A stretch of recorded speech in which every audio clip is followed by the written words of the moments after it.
Olá pessoal, Pastor Kennedy aqui. É, eu não sou muito de postar coisas em mídia, em rede social, mas nesses dias Deus fez coisas maravilhosas na minha vida e eu sentia uma vontade muito grande, muito forte no meu coração de compartilhar com vocês, para todos os meus amigos, para quem me segue aí no Facebook, no Instagram, para a igreja. Deus me abençoou de uma forma assim que eu mesmo não esperava. Eu vi a mão de Deus agindo a meu favor e eu resolvi compartilhar porque Deus ele nos ensina na palavra dele que tudo que ele faz na nossa vida não é pra gente guardar, mas é pra gente contar, é para as pessoas saberem, conhecerem. Deus ele criou o ser humano, criou o mundo com a intenção de se relacionar com a sua criação. E o propósito da criação é glorificar o nome do Senhor e eu quero glorificar a Deus nessa hora através do meu testemunho. Quero compartilhar aqui com vocês em poucos minutos, vou tentar ser bem breve, mas antes eu quero ler um texto aqui na palavra de Deus que se encontra no Salmo 126, versículo 3, diz: Sim, grandes coisas fez o Senhor por nós, por isso estamos alegres. Sim, grandes coisas fez o Senhor por mim, por isso eu tô alegre, tô feliz, eu tô impactado com tudo que eu tenho vivido e algumas pessoas já conhecem a minha história, outras não conhecem ainda, mas vão conhecer agora. E eu cresci numa família disfuncional, completamente desestruturada. Minha mãe era dona de bar, alcoólatra e fumava muito, se envolvia, né, com pessoas que não tinham um bom testemunho de vida e eu tinha tudo para ser um garoto rebelde, para crescer, para me envolver com drogas, com roubos, com furtos, com prostituição e minha vida toda eu fui influenciado a isso, né? As amizades que eu fiz, muitas, né, no passado, me influenciavam. Não eram todos, claro, né? Eu tenho muitos amigos que eu gosto muito até hoje. Um beijo para todos os meus amigos. Mas eu fui influenciado por algumas pessoas a usar droga, a beber e até cheguei a botar cigarros na boca e graças a Deus eu nunca tive vontade de fazer isso, eu não me senti bem fazendo isso, apesar de que a minha mãe me dava um testemunho muito ruim a respeito disso, né? Ela fumava e falava para eu não fumar, bebia e falava para eu não beber e eu sempre confiei no que a minha mãe dizia e não no que ela fazia. E quando eu cresci, eu na minha adolescência passei a frequentar a igreja, eu entreguei a minha vida para Jesus com 13 anos de idade e me batizei. Em seguida, começamos a viver coisas turbulentas na nossa família, mas eu comecei a orar pela minha família, comecei a clamar a Deus por ajuda, por socorro, e Deus mudou a história da minha família. Minha mãe fechou as portas do bar, ela também entregou a vida dela para Jesus, passamos aí para a igreja todos juntos, né? A família toda estava indo para a igreja. E aos poucos Jesus tem trazido a minha família para a igreja. E uma das coisas mais maravilhosas que Jesus pôde fazer na minha vida durante todos esses anos de vida, eu tenho atualmente 23 anos de idade e uma das coisas mais maravilhosas que Jesus fez foi me dar o meu casamento. Eu consegui realizar esse sonho, era um propósito. Os meus amigos de escola, eles me conhecem bem, eles sabem que eu sempre falei para mim mesmo, para Deus e para todo mundo que eu não ia me relacionar com ninguém antes dos meus 18 anos. Isso não foi uma ordem da minha mãe, isso não foi obrigação da minha igreja, meu pastor nunca falou para fazer isso, né? E eu que tomei essa decisão, eu falei: Senhor Jesus, eu vou dedicar a minha infância, a minha adolescência para te servir, porque o favor de Deus sobre a minha vida foi muito grande. O que Deus fez por mim, só eu e Ele sabemos quantas lutas, quantas dificuldades foram, mas Ele sempre esteve do meu lado, Ele honrou as promessas que Ele fez para mim. Eu falei: Senhor, eu sou grato e por gratidão eu vou entregar minha vida para o Senhor enquanto eu estiver vivo. E a minha adolescência foi, né, assim, uma adolescência muito boa. Eu, apesar de todas as lutas que eu passava em casa, eu me divertia, eu brincava. Tem pessoas que acham: ah, eu não vou para a igreja porque a igreja é chato, é bitolado, eles não se divertem. Mentira, mentira. Eu sou divertido, eu sou animado, eu gosto de animação, eu gosto de brincar, eu gosto de rir, né? Eu gosto de passear, eu gosto de festejar. E ser cristão, ser servo de Deus é isso. Deus ama festas. Se você ler a Bíblia, você vai ver que Deus criou um montão de festas. Né? O povo judeu até hoje eles festejam festa de sacrifício, festa da Páscoa, festa, né, do nascimento de uma pessoa, festa da morte da pessoa, festa. Tem um monte de festa de Pentecostes, tem um monte. Deus é um Deus que ama festas. Agora, a Bíblia diz que tudo me é lícito e nem tudo me convém, né? A Bíblia diz que tudo que nós formos fazer tem que ser com ordem e decência. E é assim que nós cristãos vivemos. Nós vivemos, procuramos viver com ordem e decência, servindo a Deus com alegria e transmitindo essa alegria, essa paz para outras pessoas. E há uns anos atrás, mais ou menos uns 4 anos e meio atrás, eu conheci uma moça, ela se chama Nayara, e ela não frequentava a igreja, já tinha uns anos que eu estava na igreja, e ela tinha acabado de chegar, veio, né, de uma cultura totalmente diferente, né, com pensamentos diferentes, mas ela assistiu um culto, gostou, na outra semana ela voltou, e a partir daí Deus foi trabalhando na vida dela, e ela passou a frequentar a igreja junto comigo. E eu comecei a fazer amizade, né? Porque a gente não pode perder esse tipo de oportunidade. Eu já tinha 19, não, eu tinha 18 anos já, quando ela chegou na igreja. E eu estava pertinho de fazer 19, comecei a orar ao Senhor e eu tinha uma ideia na minha cabeça que eu falava que eu não queria casar. Só que era um não querer casar, mas toda semana eu estava almoçando na casa dela. Então, era meio que tentando enganar a mim mesmo, né? Me fazendo de difícil, né? E a gente já rolava um clima ali entre a gente conversava até de madrugada, enfim. A gente se aproximou e nós decidimos namorar, né? Entrar numa amizade especial, como a gente chama aqui na nossa igreja. É um processo onde você vai começar a conhecer a pessoa com quem você quer viver. E a gente começou a se conhecer, começamos a conversar, nada de beijo, nada de pegação. Nós começamos a ser amigos, fomos amigos conversando e tal, e chegamos, sentamos com nossos pastores e falamos, pastores, nós queremos casar. No dia dos namorados eu pedi ela em casamento, não pedi ela em namoro, eu pedi ela em casamento, eu sempre fui determinado e eu determinei que aos meus 18 anos eu iria me envolver com uma pessoa para casar. Eu nunca decidi ficar com a pessoa só por ficar ou conhecer para ver se ia dar certo. Não, eu determinei no meu coração que o dia que eu me envolvesse com alguém seria para dar certo e eu faria dar certo e assim eu fiz. Eu fiz, determinei no meu coração, olhei para ela e falei, eu vou casar com você. E não interessa o que você acha, nós vamos ficar juntos se você quiser. E ela disse que queria. Então, para mim, isso foi assim, o necessário. Só precisava disso. Eu não me importei com os defeitos dela, ela não se importou com os meus.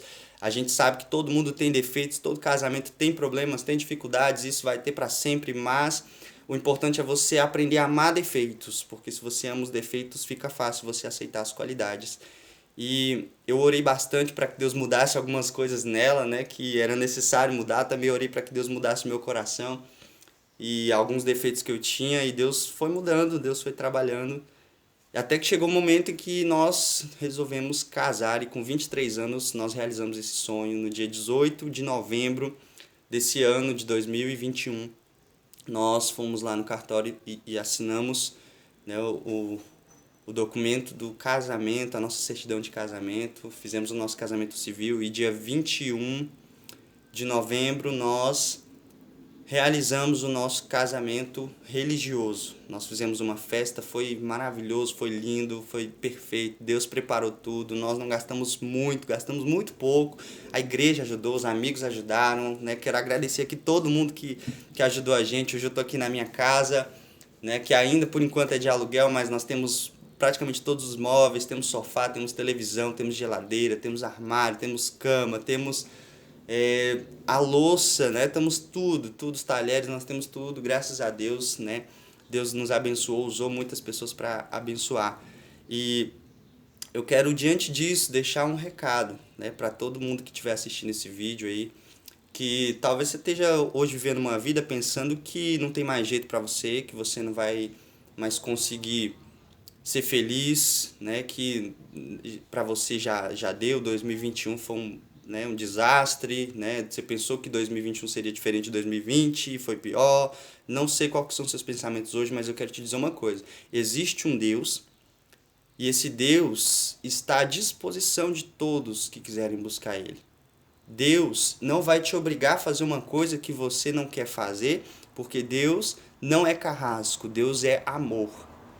E apesar de Deus ter nos criado e ter todo o poder e toda a soberania para nos obrigar a fazer o que Ele quer, Ele não faz isso. Ele nos dá uma liberdade de escolha. Ele diz: existem duas portas, uma porta estreita, uma porta larga. Se você entrar pela porta estreita, você vai estar indo pelo melhor caminho, apesar da dificuldade. É estreito, não passa mais de uma pessoa, tem lutas, tem dificuldades, mas no final você vai garantir a sua vida eterna, a sua salvação. Porém, uma porta larga é uma porta onde muitas pessoas entram de uma vez, mas no final encontram a morte. Então eu quero te falar uma coisa, que você precisa tomar uma decisão de servir a esse Deus. Porque o que eu estou vivendo hoje são frutos daquilo que Deus tem feito na minha vida. Não é nada meu, eu não tenho mérito de nada, eu não mereço nada disso aqui. Isso aqui simplesmente é graça e favor merecido. É uma coisa que Deus fez por mim sem eu merecer. E apesar de não merecer, eu aceito. Eu aceito. Sabe, eu quero te falar uma coisa, que muitas pessoas dizem: ah, você vai ser condenado ao inferno por causa do que você fez. Outras dizem que nós vamos poder nos arrepender no último dia e tal, e vamos chegar no céu. Mas eu quero te dizer uma coisa. Ninguém, absolutamente ninguém, vai ser condenado ou é condenado por causa do que fez. Não. Porque a Bíblia diz em 1 João capítulo 1, versículo 9, que se nós confessarmos os nossos pecados, Deus é fiel e justo para perdoar os nossos pecados e nos purificar de toda injustiça. Então, uma pessoa é condenada pelo quê? Ela é condenada pela graça que ela rejeita. Porque imagina só um ladrão que foi condenado, considerado culpado pelo que ele fez. E ele cumpriu uma pena de 10 anos. Chegou no final da pena dele, assinou o documento de liberdade e o delegado deu na mão dele e falou: pronto, a partir de hoje você está livre. E de repente esse ladrão, ele olha e fala: não, eu acho que eu não mereço estar livre. Eu acho que a minha culpa é muito grande, o que eu fiz é muito grave, eu preciso cumprir mais uns 2, 3, 5 anos de pena aí. E ele resolve, com a carta de liberdade dele na mão, ele resolve voltar e ficar preso mais uns anos. Faz sentido isso? Não faz. Mas eu quero dizer que todas as pessoas que são perdoadas por Deus e não se perdoam e acham que não vão vencer na vida, que não vão prosperar, que não vão crescer, que Deus não ama, que Deus não cuida, elas não estão aceitando a liberdade que Jesus prometeu. A Bíblia diz que se nós conhecemos a verdade nos liberta. E a Bíblia diz que se o Filho de Deus nos libertar, nós também seremos livres. Então, quero deixar um recado aqui para você. Aceite a liberdade que vem de Cristo Jesus. Você não é obrigado a viver escravo, você não é obrigado a viver na miséria, você não é obrigado a aceitar a situação na qual você vive, você não é obrigado a viver com problemas familiares inúmeros, você não é obrigado a viver brigando com a sua esposa, discutindo, seus filhos rebeldes, você não é obrigado a aceitar essa realidade. E Deus, ele tem algo preparado de bom, de melhor para você. A Bíblia diz que Deus, ele tem pensamentos a nosso respeito e são pensamentos de paz e não de mal. Então, Deus quer o melhor para você, Deus quer o melhor para mim, mas basta a gente buscar. É necessário a gente buscar essa melhora, é necessário nós caminharmos até esse Deus e aceitar essa liberdade que Ele nos dá, que é a graça e a misericórdia de Deus sobre as nossas vidas, que vem através do sacrifício de Jesus. Então aceite esse sacrifício de Jesus hoje na sua vida, e eu tenho certeza que aquilo que Deus fez na minha vida, Ele também vai fazer na sua. E para finalizar, eu quero dizer também que, assim, acho que de tudo isso que eu estou vivendo, é a maior conquista, o sentimento mais maior que eu estou sentindo hoje, é um sentimento de realização. Não somente pelo fato de eu ter casado, mas porque eu consegui cumprir o meu propósito com Deus, de foi ter casado virgem aos 23 anos de idade. E eu quero deixar um recado para os jovens e adolescentes aqui, que hoje em dia a visão que o mundo traz para a gente, que as pessoas da sociedade, que a sociedade impõe dentro da cabeça do jovem e do adolescente é o seguinte: se você for virgem ainda até os 15, 16, 17 anos, você é um ET, você não é do planeta, você é sobrenatural, mas sexo ficou para o casamento. Isso é o que Deus diz. Deus criou o homem e a mulher e fez o primeiro casamento entre Adão e Eva, e ele disse para Adão e Eva, ele falou, ó, multipliquem-se, encham a terra.